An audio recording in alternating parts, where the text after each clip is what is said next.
Assalamualaikum warahmatullahi wabarakatuh. Alhamdulillahirabbil alamin. Wa bihi nasta'inu ala umuri dunya waddin. Wassalatu wassalamu ala asyrafil anbiya'i wal mursalin wa ala alihi wa sahbihi ajma'in. La ilaha illallah al-azimul halim, la ilaha illallah al-arsyil azim. La ilaha illallah al-syirkirin.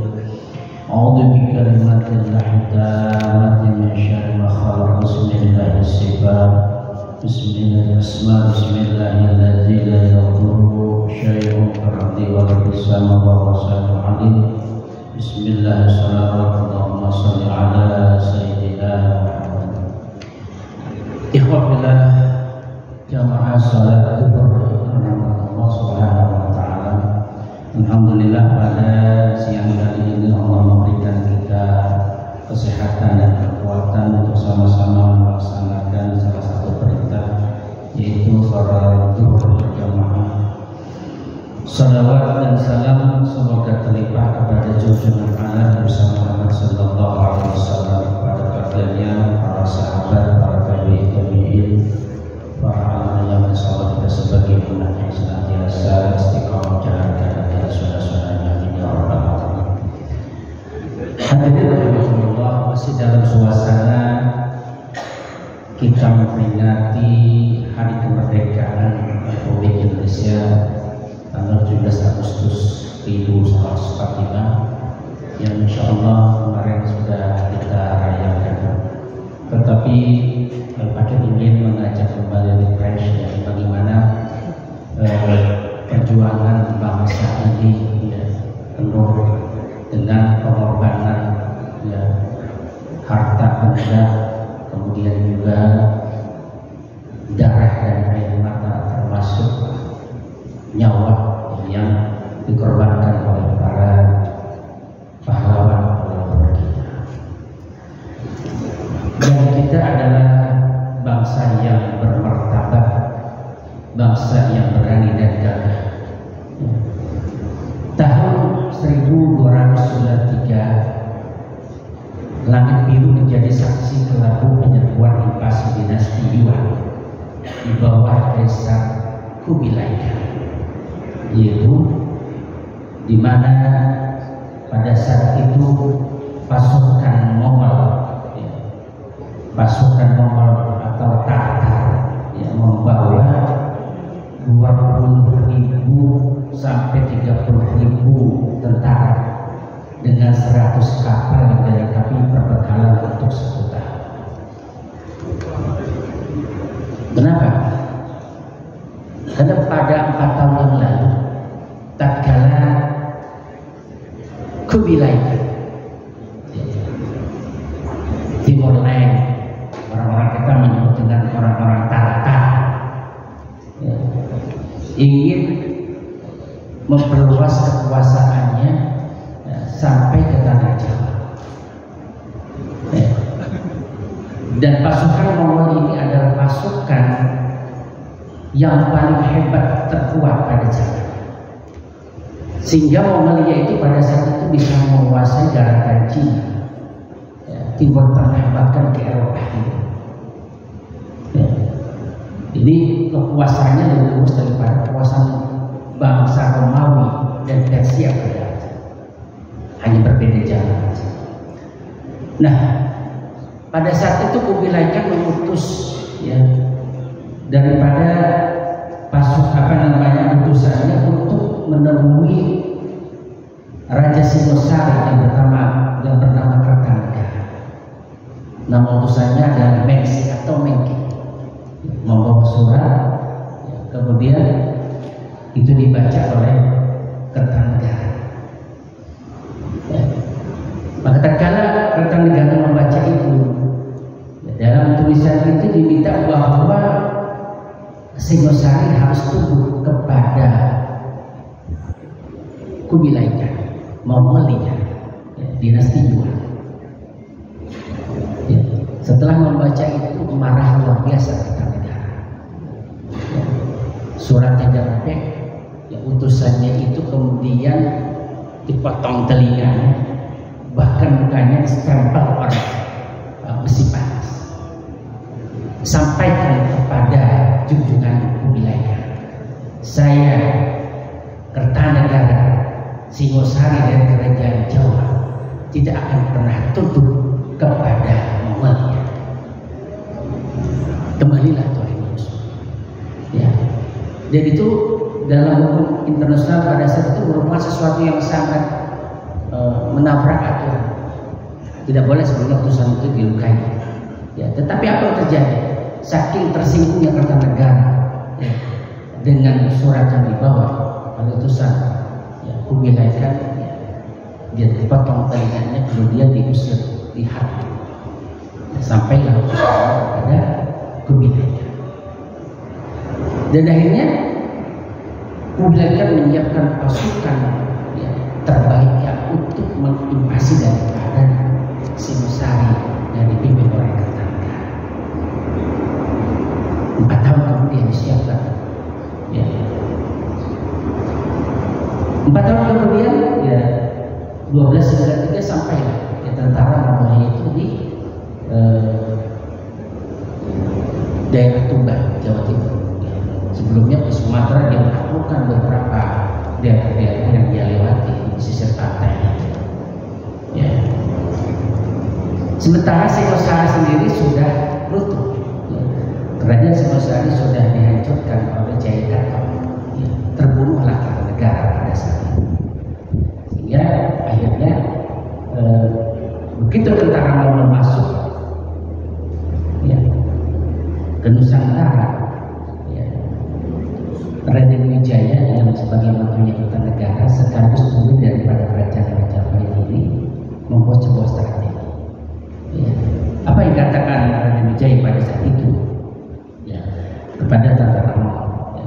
Majapahit akan tunduk takluk dan akan memberikan upeti termasuk putri raja, asalkan Mongol mau membantu penyerangan ke Jayakatwang. Ya. Maka terjadi koalisi antara tentara Majapahit dan Mongol menyerang Jayakatwang. Dan akhirnya kalah. Ya. Jayakatwang ini yang sebagai penerus dari kerajaan Kediri, tetapi satu riwayat mengatakan bahwa beliau adalah berasal dari Gelang, ya, kerajaan Gelang. Maka setelah Jayakatwang runtuh, ya, Raden Wijaya dengan para pembantunya melakukan sebuah rapat yang sangat rahasia. Sehingga pada saat itu, ya, dipersiapkanlah semua bala tentara ya, untuk menghancurkan tentara Mongol yang pada saat itu terlena dengan kemenangan yang sedang berpesta pora, ya, minum-minuman, ya, sehingga tentara Mongol tidak siap dengan serangan daripada tentara Majapahit. Ya. Dan akhirnya sebagian besar dari tentara Mongolia itu ya, terbunuh, ya, sebagian lagi tunggang langkah melarikan diri ya, ke negara. Tetapi tidak berhenti di situ. Pasukan-pasukan Majapahit yang terkenal dengan kapal-kapal yang begitu hebat, ya, berhasil mematahkan daripada kaburnya daripada tentara Mongol. Apa yang disampaikan pesan pada saat ini yang ingin saya sampaikan adalah bahwa bangsa Indonesia, raja-raja Nusantara pada saat itu mampu menjaga kehormatan dan martabat sebagai seorang bangsa yang tidak mau tunduk kepada penguasa asing. Jadi leluhur kita itu adalah bangsa yang kuat, ya. Sekelas Mongol bisa kita kalahkan, bayangin aja. Ya. Padahal pada situ Mongol adalah pasukan yang terkenal ganas kuat, bisa menguasai seluruh daratan China, Timur Tengah bahkan Eropa, tetapi tidak bisa masuk ke tanah Jawa. Ya. Setelah peristiwa itu tidak ada lagi kembali tentara Mongol ke Pulau Jawa. Nah, dari peristiwa ini maka di hari kemerdekaan yang begitu sangat keramat, ya, kita 17 9 tahun telah melalui perjuangan setelah terbebas daripada jajahan penjajah. Ini menunjukkan bahwa Indonesia adalah negara yang sebenarnya mempunyai potensi yang sangat besar di mata dunia. Ya. Kalau kita lihat juga perjuangan Nabi-Nabi terdahulu, bagaimana Rasulullah berjuang, ya, mendakwahkan risalah agama Islam, menemui berbagai rintangan dari kaum kufar Quraisy, ya. Bahkan pamannya Abu Jahal saja, ya, Abu Lahab tidak mau masuk Islam. Penyerangan, bahkan intimidasi, ancaman jiwa kepada Rasulullah dan para sahabat luar biasa. Tetapi Rasulullah berjuang dengan penuh ketabahan, kesabaran, menegakkan daripada syariat Islam, sehingga dari Mekah pada saat itu kondisi tidak mungkin, dan dihijrah ke kota Madinah untuk membangun sebuah peradaban, untuk membangun sebuah dakwah yang lebih besar lagi. Terjadi juga pada Nabi sebelumnya, bagaimana Nabi Musa melawan Fir'aun yang begitu gagah dengan bala tentaranya yang begitu lengkap. Nabi Ibrahim juga melawan Raja Namrud yang pada saat itu Nabi Ibrahim juga dibakar. Tapi dengan izin Allah api menjadi dingin dan cara membakar badan Nabi Ibrahim alaihissalam. Kemudian semangat perjuangan bangsa Indonesia juga, ya, itu terjadi pada bulan Oktober 1945, di mana Hasyim Asy'ari menyerukan kepada seluruh santri, ya, dan para ulama untuk membela tanah air, mempertahankan Republik Indonesia sebagai bangsa yang beradab. Ya, hendaknya kita semua senantiasa meneladani perjuangan yang sudah dilakukan oleh para pejuang dan pahlawan Indonesia. Ya. Kalau kita lihat di surat At-Tin itu kan, wat-tini, wa zaitun, wa turi sinin, wa hadzal balad. Wat-tini adalah simbol ulul azmi untuk Nabi Nuh alaihissalam. Wa zaitun simbol ulul azmi untuk Nabi Ibrahim dan Nabi Isa alaihissalam. Wa turi sinin simbol ulul azmi untuk Nabi Musa alaihissalam yang pada saat itu ingin berjumpa dengan Allah Subhanahu wa taala di gunung Tur Sina, makanya waktu di sini. Tetapi apa yang disematkan oleh Allah Subhanahu wa taala kepada baginda Rasulullah sallallahu alaihi wasallam, wahajal baladil amin, demi keamanan sebuah bangsa, demi keamanan sebuah negara. Ya. Sehingga, ya, Islam mengedepankan daripada, ya, perdamaian dan kedamaian, persatuan dan kesatuan, ya, untuk menegakkan daripada nilai-nilai keimanan, nilai-nilai agama yang dicintai manusia. Ya ayuhan nas inna khalaqnakum min dzakarin wa unsa waja'alnakum syu'uban wa qabaila ta'arafu inna akramakum indallahi atqakum innallaha alimun khabir. Wahai manusia, sesungguhnya kami menciptakan kamu dari seorang laki-laki dan seorang perempuan dan menjadikan kamu berbangsa-bangsa dan bersuku-suku supaya kamu saling mengenal, saling memahami, saling untuk bisa melakukan sebuah kerjasama untuk kemaslahatan. Terakhir, setelah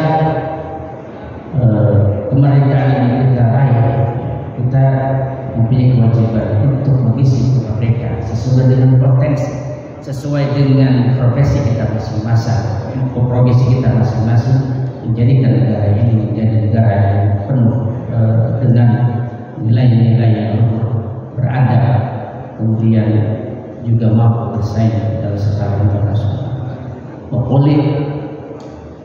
qul amalu wa syayallahu a'lakum wa rasuluhu wal mu'minun wa sadaruna illa 'alimul ghaibi wasyahadah wa yunabbi'ukum bima kuntum ta'malun. Bekerjalah kamu maka Allah dan Rasulnya serta orang-orang mukmin setiap orang memerintahkan kita untuk bekerja sesuai dengan potensi dan profesi kita masing-masing. Di mana nanti Allah akan melihat daripada proses yang kita lakukan. Tidak melihat hasil, tapi Allah Subhanahu wa Ta'ala akan melihat proses daripada apa yang kita kerjakan. Itu saja mungkin yang akan saya sampaikan.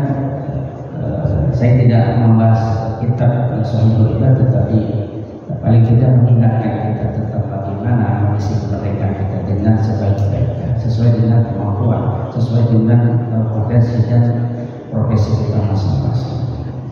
Barakallahu subhanahu wa bihamdihi, asyhadu an la ilaha illallah, astaghfirullah wa atubu ilaih. Wallahul muwaffiq ila ma. Assalamualaikum warahmatullahi wabarakatuh.